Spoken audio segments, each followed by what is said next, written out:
Shalom. All praises to Yahweh, Bahashem, Yahweh Shai, Bahashem Rakak Wadash. Double honors to the other apostles, the bishops, and the elders of GMS who rule well. Peace and salutations to the elect. My name is Aina. The title of this video is Global News Highlights, right? So we're back in the news, basically, deep sea, just looking at the past 24 hours of any major events.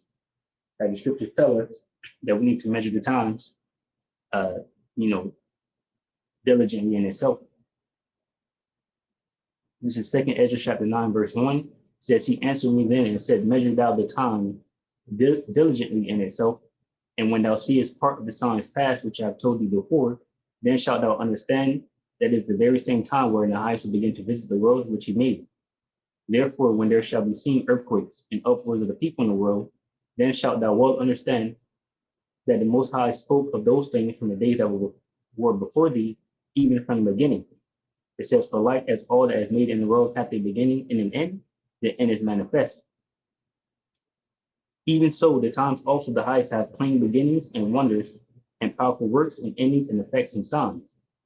Right, so that's what we're experiencing here in these last days, the effects and signs of the end. The end is manifesting itself, right? So the last 24 hours, we got 5 points off of this chat GPT, artificial intelligence, but this is deep sea, all right? So point 1 says escalating Russia-Ukraine war. So deadly strike on Kiev. A massive Russian bombardment killed 15 people and injured 116 in Kyiv, demolishing a 9-story residential building. Over 440 drones and 32 missiles were launched, marking one of the deadliest attacks on the capital in months. Right, and the attacks continue to intensify. Right, there's no signs of the war in Ukraine with Russia ending. Right, it's only continuing to intensify and get worse. It says among that U.S. citizen killed, an American was among the victims, suffering shrapnel wounds during the attack. It says the strikes followed failed negotiations with Ukrainian President Zelensky accusing Russia of intentionally prolonging the war. Right, and basically these negotiations won't amount to anything, because there's no healing of the plagues. Let me grab that actually. The plagues back. So 2nd Ezra 16.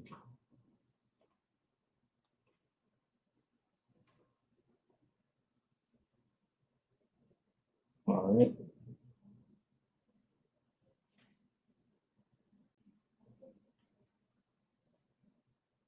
All right, so this is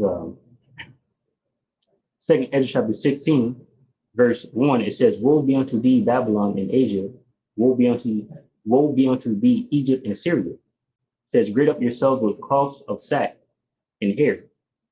Bewail your children and be sorry, for your destruction is at hand.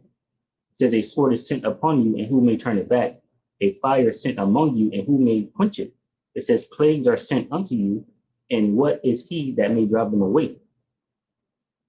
May any man drive away an hungry lion in the wood, or may anyone quench the fire and stubble when it have begun to burn? May one turn again the arrow that is shot of a strong archer?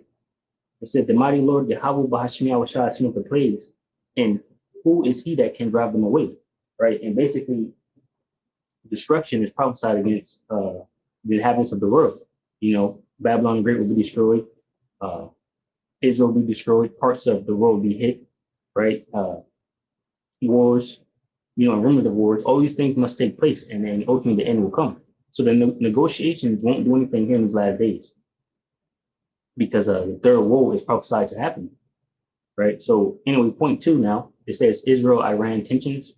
U.S. warns evacuations. President Trump urged Americans to leave Tehran amid fears of further escalation as Israel and Iran exchange strikes for a third consecutive day, right? So this is something to look at too, because Trump was at the G7, which they have that there in point 3, but Trump was at the G7 and he left early.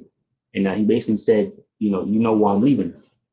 And that's because of tensions with Israel and Iran. And then he also posted a post on his Truth Social account saying, roughly paraphrasing what he said was basically, lives lost, unnecessarily lives lost, and everyone should evacuate Tehran now. And I mean, we'll just have to see. This could be a fear tactic. This could be, whatever. And then there's also talks of, which they don't have any of that here, Trump sending more strike carrier routes over there. Now, we know the scriptures that say, I will remove far from me the northern army. So obviously that's going to take place. People are trying to say whether did Trump leave, the G7 early to go, prepare for war, right? And he also said when he left early to have his situation room prepared and ready, to talk about what they're going to do.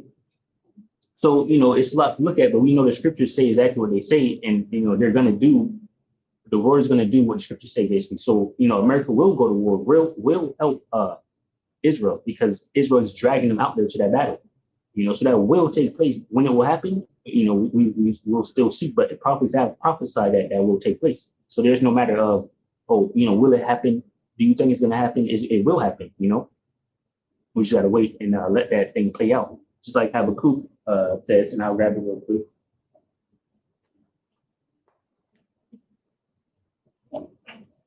Habakkuk 2. Grab that real quick. Habakkuk 2.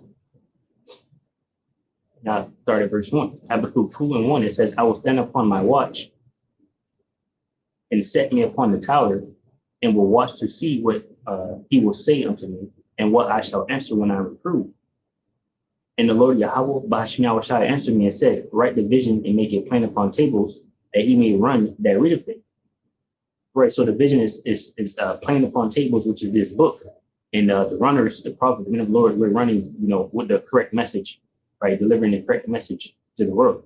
It says, for the vision, which is the prophecies, is yet for an appointed time, but at the end it shall speak, and not lie, though it tarry, wait for it, because it will surely come, it will not tarry. Right, and that's where we're at. We're at the end, and it's speaking now. So these things are unfolding right before our eyes. Trump is, he's warning to the civilians over there to evacuate the area. Who knows? A tactical nuke might go off. Who knows what Israel might do, right? Because obviously, we understand that the lobbyists, are in control. So any major events happen is most likely because of Israel and what they're doing, right? And Trump has to follow along after them, right? So anyway, point 2, still subsection, it says nuclear facility hit. Israel target Iran's Fordow nuclear site, triggering a 2.5 magnitude earthquake nearby. Iran threatened to withdraw from the nuclear non-proliferation treaty. So Iran is threatening to withdraw from that thing, and then you have these Arab nations trying to make the whole region sign it, right? Basically Iran is threatening to withdraw from that, meaning, they'll go ahead and make that nuke, right? They'll go ahead and make a nuke, being unrestrained from a treaty that prevents them from using nuclear missiles or making them.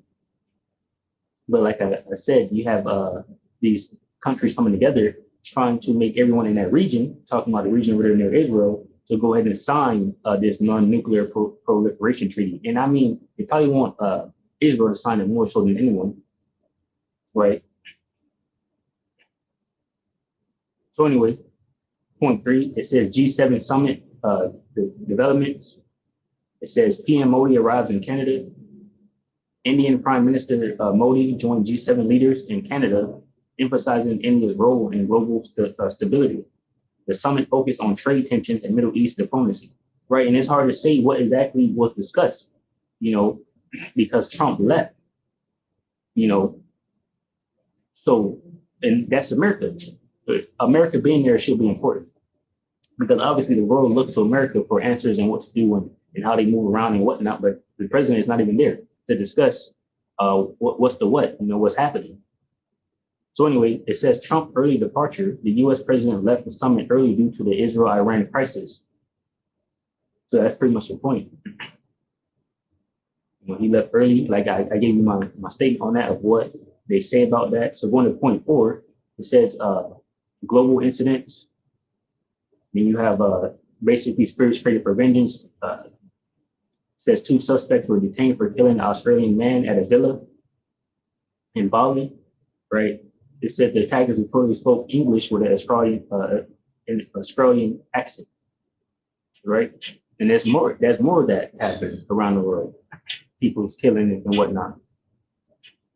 And then, that some art is vandalized by accident, basically. Says a museum in Verona filed a police complaint after tourists damaged a crystal covered chair worth 20,000 euros while posing for photos.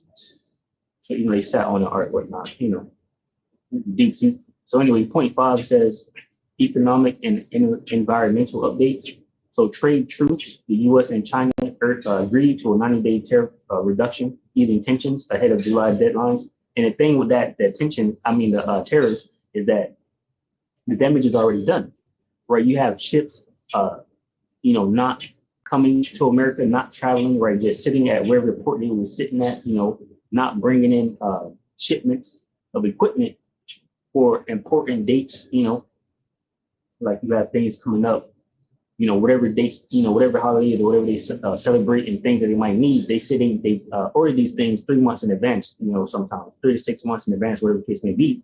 So the pause has already happened where there's a problem.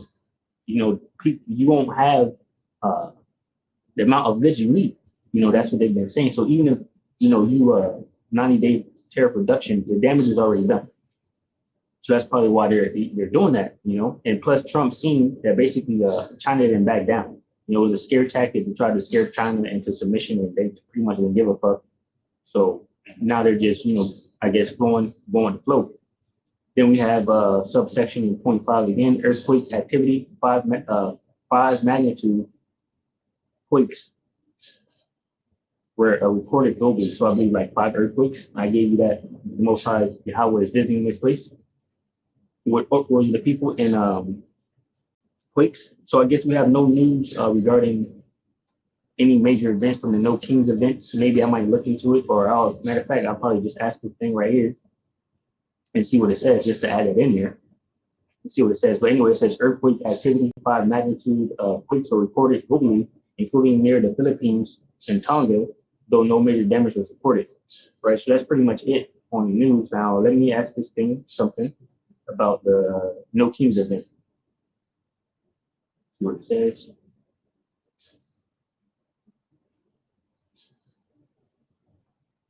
On the Kings protest.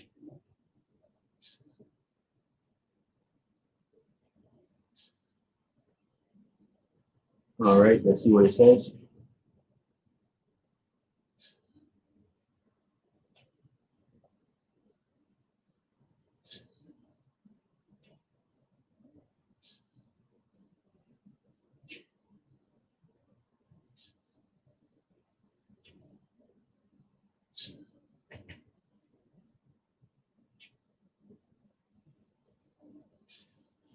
All right, so I could just bear me. I searched it, but it wasn't using the internet for a search. It was just talking for itself, and this is basically based out of China.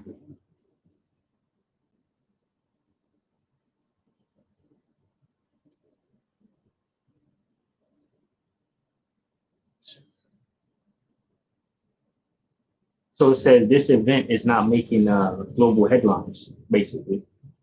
I guess, they got a lot going on with the war in both places, Israel and Iran, Russia and Ukraine. So it doesn't even have nothing for me, but Lord willing, I'll go into it and see if there's anything there. I haven't heard anything myself, because you have to go to these alternative media sources to get this information, but I haven't seen anything. So, that's been the news. We're willing to edify from the lesson. I'll say, matter of fact, let me grab a closing scripture.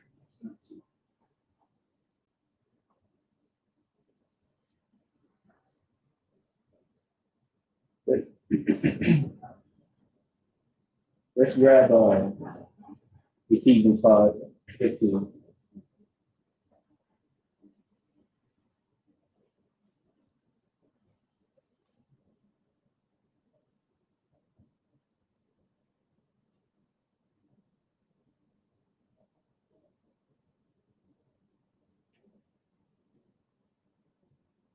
All right, Ephesians 5:15. It says, see then that you all circumspectly, not as fools, but as wise, redeeming the time because the days are evil. It says, wherefore be ye not unwise, but understanding what the will of the Lord is, right? And his will is, we hear some righteous acts turning back to him, and of course, just walking circumspectly. So, Lord willing, we'll edify from the lesson. I'll say shalom to those elect, which consists of men, women, and children. Shalom.